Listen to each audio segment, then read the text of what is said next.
Stocking issue വരുന്നത് ഇപ്പം മിക്ക നാടുകളിലും കാണിക്കുന്ന ഒരു കാര്യമാണ്. അത് സ്റ്റോക്ക് ചെയ്യുന്ന ആൾക്ക് അങ്ങനെ ഭീകരമായ ശിക്ഷകൾ കിട്ടാറില്ല മിക്കവാറും. ഇപ്പം അത് സ്ത്രീയുടെ കേസിൽ നമ്മൾ എടുക്കുകയാണെങ്കിൽ ഒരു സ്ത്രീനെ ഒരു പുരുഷൻ സ്റ്റോക്ക് ചെയ്യുന്ന രീതിയിലാണെങ്കിലും വലിയ ശിക്ഷകളൊന്നുമില്ല. കൂടിപ്പോയി കഴിഞ്ഞാൽ ഫൈൻ അടയ്ക്കുക, അല്ലെങ്കിൽ എന്തെങ്കിലും കമ്മ്യൂണിറ്റി സർവീസ് അങ്ങനെ വല്ല ആയിരിക്കും അങ്ങോട്ട് പോകുന്നത്. അതിന്റെ ശിക്ഷ അങ്ങനെ ആയിരിക്കും ചെയ്യുന്നത്.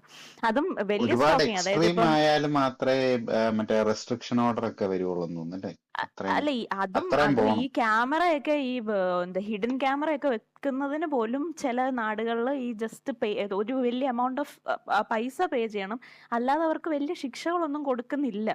അപ്പോ സ്ത്രീകളുടെ അവസ്ഥ തന്നെ അതാണ്. അപ്പൊ അതിന്റെ ഇടയ്ക്ക് ഇനിയിപ്പോ ഇത് മറ്റേത് പിന്നെ പറയാൻ വേണ്ട. അത് പിന്നെ നിങ്ങൾ മറ്റേവര് വോൾണറബിൾ ആയിട്ടുള്ള ആൾക്കാരല്ലേ. ഇപ്പൊ ഈ പോലീസുകാരനാണെങ്കിലും അതായത് നമ്മുടെ ഈ ഡോണി ഡൺ എന്ന് പറയുന്ന നമ്മുടെ ക്യാരക്ടർ പ്രൊട്ടാഗണിസ്റ്റ് പോയിട്ട് കംപ്ലൈന്റ് പറയുന്ന പോലീസുകാരനാണ്